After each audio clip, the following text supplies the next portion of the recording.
Hey, it's Clinton. I'm back with more Destiny. We're looking at some PvP in the Crucible on the map Rested Lands. You know, it's not Iron Banner. If you watched my last video about the Iron Banner 3, I didn't express a whole lot of interest in it, and I thought I would be dipping my toes at least in a few games this week, try out the Iron Banner, see how it's like.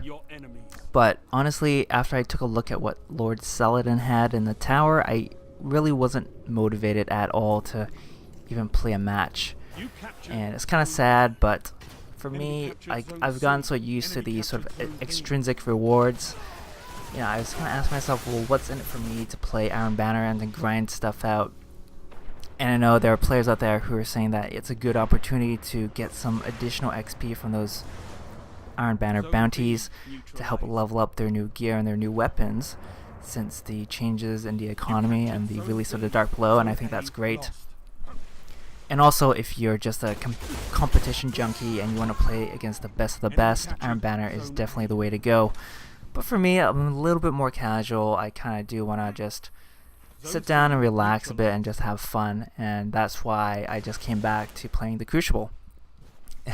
The competition here is not quite as stiff. I think most of the very best players are busy in the Iron Banner right now, so that's why I've been able to string together quite a few good matches in the past week.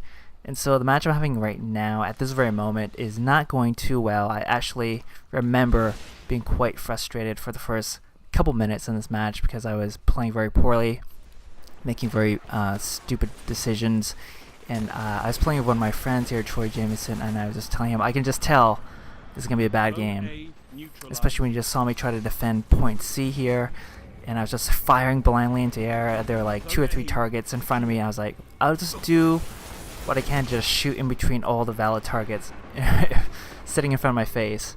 And that was exactly what I did. I emptied my clip without hitting anyone, and I just got gunned down. But here I somewhat redeemed myself. I'm hanging out at Zone C again, and I'm not trying to capture it. I think we already have it, and I'm just doing some solo defense of the zone. And I'm finally taken out by the leader on the opposing team. What's his name? Pezzer? Anyway, this guy actually was my nemesis for this entire match. I would say arch nemesis, but that kind of thing hints at that, you know, we were going back and forth in kills, but I would say he was pretty much killing me the entire match. Anytime I died is usually at his hands, and I think I maybe killed him once. So this video, I don't know what I'm trying to really showcase in this video. Just a really slow start for me, but things really start to pick up as I just stick with the game. Even though I was getting frustrated, I didn't rage quit. I almost never rage quit. I just hang in there even if I'm having the worst game ever. It's just one of those things where, well, there's still something in it for me at the end. There's always that chance of the random number generator blessing me with a good drop. It hasn't happened yet in Crucible, but there's always that chance. There's always that lottery ticket that could be redeemed for something nice. It's the slot machine psychology that goes into Destiny that keeps us playing, isn't it? So I did talk about Iron Banner and how I wasn't motivated to play, and that's fine. I did get to do some more raiding in the last week, and I was trying to get some clips up of Crota's End, which is the brand new raid that is part of the Dark Below expansion.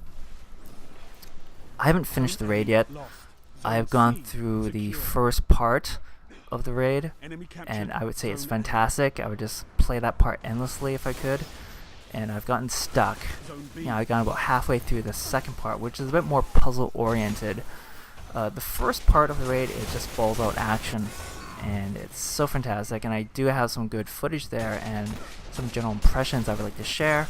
I've just been having some technical issues with my video editing software, or just the source files themselves. They've either been corrupted or just some kind of issue that's preventing me from posting about Crota's End. Seems to be a bit of a cursed subject matter for me right now in terms of posting videos.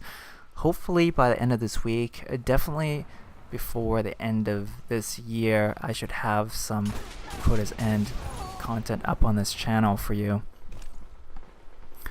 So if you've been paying attention to the gameplay, I am finally finding my sea legs. I'm getting comfortable in the match. Zone A neutralized. And here I was thinking it would be one of the worst games I played this night, but it turned out to be one of my best. Using the Hawkmoon again, it's my go-to weapon still in PvP when I'm using my hunter. Zone C. And my special is the, I believe I was using the comedian. I was previously equipping the hunter with 2 in the morgue, but I've passed it on to my titan. I think my titan is more of an in-close character. I like to be a lot more aggressive when I use my titan in PvP. So my hunter, my shotgun is more of my last-ditch resort, right? If I find myself caught my pants down in close quarters, I can swap to my shotgun and hopefully come out unscathed. Now this part, see, is this guy again, Pezzer40. I unfortunately was spending too much time aiming down the sights. I could not see my radar, and I did not clue into the fact that my arch nemesis was sneaking up on me with his shotgun. He is actually been quite good with that shotgun. He's been very stealthy, being able to use the map very well and sneaking up on me and also my teammates and blowing them away close range. Those are the type of shotgun skills I have still yet to develop, I have to say. But for now, it's my main squeeze, Hawkmoon. Got the comedian as backup, and I have my zombie apocalypse as my heavy.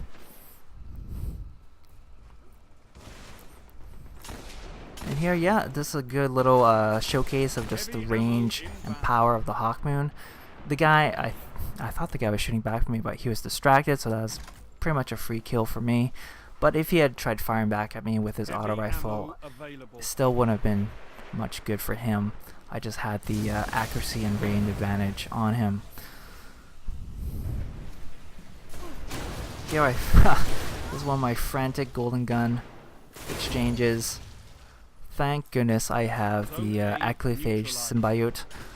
It's an exotic helm for hunters, and it's great for gunslingers because you get that 4th shot with the golden gun. And so we're going along. I'm really just focused on playing the objectives as I usually do. And I'm still waiting for Bungie to release the new maps from the Dark Below and make them available for control. So far it's just been Clash and Rumble, I believe, and it's a bit of an odd choice. I'm just waiting for them to sort of sort things out and get that Crucible menu in the director interface organized. You know, you go in there, you kind of feel like things are sort of being hacked in and added on top of one another without too much thought, and you kind of get the sense that the UI in the director is a little, I don't know, they don't really think things through, and it's not going to expand very well as they add more modes and maps to the game. And one solution is that they will just have to sort of do a major restructuring of how that screen's organized, because right now it's fine for like the few modes and maps or whatever that they already have, but as they expand the game, which I fully expect them to do in the coming year, it's gonna get pretty tight in there, and it's gonna get really clumsy and awkward to navigate around and find that mode you're trying to do, or find the playlist, or whatever it is you're trying to do, right? And let's keep in mind they're adding at least one more expansion in February, so obviously, or it's almost a given that they'll be adding a few more multiplayer maps there, maybe even a new multiplayer mode. So we just have to see how they optimize the interface and the director to handle the new content. And so we're pretty much getting near the end of this match. I just had a nice spree with the heavy machine gun. So things are wrapping up quite nicely. We ended up dominating this game. Alright, so we're just gonna close things out. I pretty much used the zombie apocalypse for the rest of the match. But yeah, before I close the video out, I just wanna thank everyone for watching my videos. I only just started posting again to my channel in October, and I've already gotten a surprising number of comments, likes, and subscribers. Right now I'm sitting at 15 subscribers, which is a pretty small number in the grand scheme of things, but for me, each one of you who subscribe to my channel, that means a lot to me. It's huge, and I thank you very much for giving me that vote of confidence and I hope that I can keep providing value to you as a video producer. So until next time, thanks for watching, and I hope you all have a Merry Christmas. I will see you all next time. Ciao.